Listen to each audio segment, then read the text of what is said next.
এ পর্বে আমরা আমাদের তৈরি করা ইমেজটিকে রিস্টোর করব। ফলে আমরা আমাদের উইন্ডোজ এবং অন্যান্য যে সফটওয়্যার বা ড্রাইভার আছে তা অত্যন্ত কম সময়ের মধ্যে ম্যাক্সিমাম 5 মিনিটস ইনস্টল হয়ে যাবে। অর্থাৎ আমরা ধরে নিই আমাদের পিসি উইন্ডোজটি ক্র্যাশ করেছে বা সমস্যা হয়েছে। এখন আমরা আমরা যে আগের স্টেপ আমরা দেখেছি যে ইমেজ করে রেখেছি আমাদের পুরো সি ড্রাইভের ইনফরমেশনকে, সেটি আমরা রিস্টোর করব। তো এই জন্য প্রথমেই আমরা যা করব সেটি হচ্ছে আমাদের যে বুটেবল সিডিটি আমরা তৈরি করেছিলাম অ্যাকর্নিসের মাধ্যমে, আমরা আগের স্টেপে দেখিয়েছি। তো সেই সিডিটি আমরা সিডি রমে ঢুকাবো। তো ঢুকানোর পরে তো তার আগে আমাদের অবশ্যই বায়োসের একটু সেটিং করে নিতে হবে। আমরা জানি আমরা যারা উইন্ডোজ সেটআপ দিয়েছি বা উইন্ডোজ সেটআপ দেওয়ার বিষয়ে আমরা জানি যে উইন্ডোজ সেটআপ দেওয়ার আগে বায়োসের সেটিং যে ফার্স্ট বুট ডিভাইস সিডি রম করতে হয়। তারপর আমি প্র্যাকটিক্যালি দেখাচ্ছি। আমরা বায়োসে ঢুকবো। পিসির শুরুতে বায়োসে ঢোকার নিয়ম আপনারা হয়তো জানেন, তারপর যারা না জানেন তাদের উদ্দেশ্যে বলছি। প্রথমে এরকম press Del to run setup, আমরা কিবোর্ড থেকে ডেল চাপবো।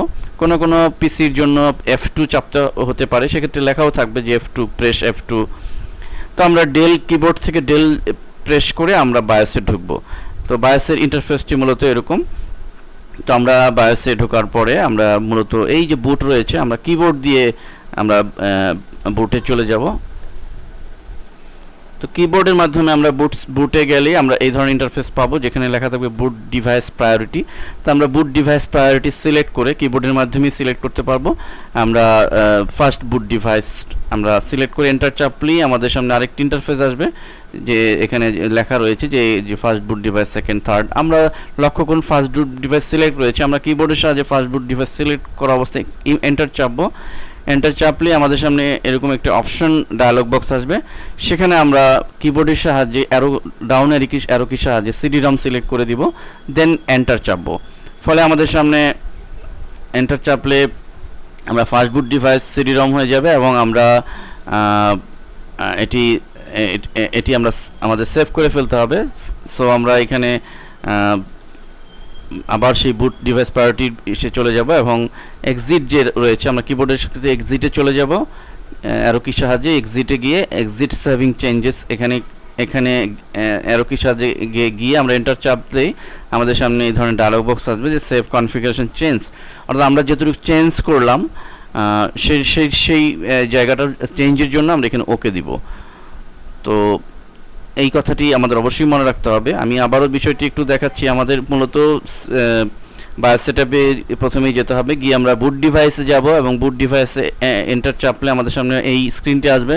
সেখানে ফার্স্ট বুট ডিভাইসে যেটি রয়েছে ফ্লপি ড্রাইভ, আমরা এটি এন্টার চাপলে আমাদের এই অপশন যে ডায়লগ বক্স আসবে সেখানে সিডি রম সিলেক্ট করে দিব। সিডি রম সিলেক্ট করে এন্টার দিলে আমাদের ফার্স্ট বুট ডিভাইস সিডি রম সিলেক্ট হবে। দেন আমরা এটিকে এক্সিটে অ্যারো কির সাহায্যে এক্সিট এরিয়াতে গিয়ে এক্সিট সেভিং চেঞ্জেস থাকা অবস্থায় এন্টার চাপলে আমাদের যে ডায়লগ বক্স আসবে সেখান থেকে আমরা এটি সেভ দিয়ে দিব। সেভ দিলে আমাদের এটি সেভ হবে। দেন কিছুক্ষণ পরেই আমাদের সামনে আমাদের যেহেতু বুটেবল সিডিটি ঢোকানো আছে অ্যাকর্নিসের, তো এই ধরনের একটি ডায়লগ বক্স আসবে, স্টার্টিং অ্যাকর্নিস লোডার। তো সেক্ষেত্রে আমরা কিবোর্ড থেকে আমরা যে কোনো একটা কি চাপবো। তো একটু পরেই এই ধরনের ইন্টারফেস আসবে। লক্ষ্য করুন অ্যাকর্নিস ইমেজ 2। আমাদের এই ইন্টারফেসটির ডান পাশে আমরা দুটি অপশন দেখতে পাচ্ছি, অ্যাকর্নিস ট্রু ইমেজ হোম আর একটা উইন্ডোজ এক্সপি। যেহেতু আমরা অ্যাকর্নিস ট্রু ইমেজের মাধ্যমে আমরা আমাদের উইন্ডোজ এবং অন্যান্য ড্রাইভার সফটওয়্যারকে রিস্টোর করতে চাচ্ছি বা পুনরায় ইনস্টল করতে চাচ্ছি ইমেজের মাধ্যমে, সো আমরা এটি সিলেক্ট করে বা আমরা এখানে মাউস ইউজ করতে পারবো না। আমাদের এখানে অ্যারো কির সাহায্যে কিবোর্ডের অ্যারো কির সাহায্যে আমরা এই অ্যাকর্নিস ট্রু ইমেজটিকে সিলেক্ট করে আমরা এন্টার চাপবো। ফলে আমাদের সামনে অ্যাকর্নিসের এই ইন্টারফেসটি আসবে। দেখুন এখানে লেখা রয়েছে ওয়েলকাম টু অ্যাকর্নিস ট্রু ইমেজ। তো এই অবস্থায় আমরা চলে যাব রিকভারিতে। আমরা রিকভারিতে ক্লিক করব এবং ডিস্ক অ্যান্ড পার্টিশন রিকভারি এটিতে ক্লিক করব। দেন আমাদের সামনে আরেকটি ইন্টারফেস এসে এখানে আমরা চলে যাব মূলত ব্রাউজ যে বাটনটি রয়েছে, সেখানে ব্রাউজ বাটনে ক্লিক করব এবং আমরা যেখানে আমাদের যে ইমেজটি তৈরি করেছিলাম ব্যাকআপের ইমেজটি, সেখানে আমরা চলে যাব। আপনাদের মনে আছে যে আমি মাই কম্পিউটারের আন্ডারে জি ড্রাইভের ভিতরে একটি ইমেজ তৈরি করেছিলাম। জি ড্রাইভের দেখুন মাই ব্যাকআপ ডট টিএলবি ফাইল, এই ফাইলটি তৈরি করেছিলাম জি ড্রাইভে, অর্থাৎ ইমেজটি তৈরি করেছিলাম। এটি দিয়ে আমরা ওকে দিব। তো ওকে দিয়ে আমরা নেক্সট বাটনে ক্লিক করব এবং এখানে বলছে যে recover whole disk and partition, অর্থাৎ আমি আমার হোল ডিস্ক সি ড্রাইভের পুরো ডিস্কটাইকেই আমি রিকভার করব কিনা বা ইয়ে করব কিনা। তো সেই জন্য আমার প্রথম যেটি সিলেক্ট রয়েছে সেটিই রাখবো, অর্থাৎ আমি পুরো সি ড্রাইভকেই রিকভার করতে যাচ্ছি। দেন নেক্সট বাটনে ক্লিক। আমরা নেক্সট বাটনে ক্লিক করলে আমাদের সামনে এই ইন্টারফেসটি আসবে। সেখানে আমরা দেখুন disk 1 NTFS C drive show করছে। তো আমরা সি ড্রাইভটিকে টিক চিহ্ন দিয়ে দিব, যেহেতু আমরা সি ড্রাইভেই এইটি রিস্টোর করতে যাচ্ছি। অ্যান্ড দেন নেক্সট বাটনে ক্লিক।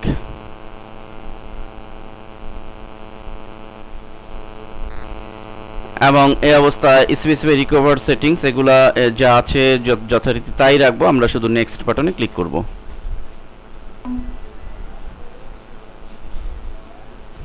এবং লক্ষ্য করুন যে আমরা এখানে ইন্টারফেসে দেখতে পাচ্ছি প্রসিড নামে একটি বাটন। তো আমরা সর্বশেষে এই বাটনটিতে প্রসিড বাটনে ক্লিক করার সাথে সাথেই আমাদের এটি প্রসিড হবে বা আমাদের রিস্টোরেশন প্রসেস শুরু হয়ে যাবে এবং এটি সর্বোচ্চ 5 মিনিটসের মধ্যে আপনার পুরো সি ড্রাইভটি আগের অবস্থায় ফিরে আসবে। আমি নিজে প্র্যাকটিস করেছি, আমার পিসিতে লেগেছে 3 মিনিট। 3 মিনিটের মধ্যে আমার উইন্ডোজ অন্যান্য ড্রাইভার সফটওয়্যার আমি গ্রাফিক্সও ইনস্টল করা ছিল সেটি সহ আমি একেবারে পূর্বের অবস্থায় ফিরে পেয়েছি। তো আপনারাও আশা করি আপনারাও এরকম সর্বোচ্চ 5 মিনিটের মধ্যেই, যেটি 1 ঘন্টার সময় প্রয়োজন হয়, সেটি এই 5 মিনিটের মধ্যেই অসাধারণ এই সফটওয়্যার মাধ্যমে আপনি রিস্টোর করে ফেলতে পারেন। সো আমি বলবো যে ইটস এ ভেরি ইফেক্টিভ একটি সফটওয়্যার।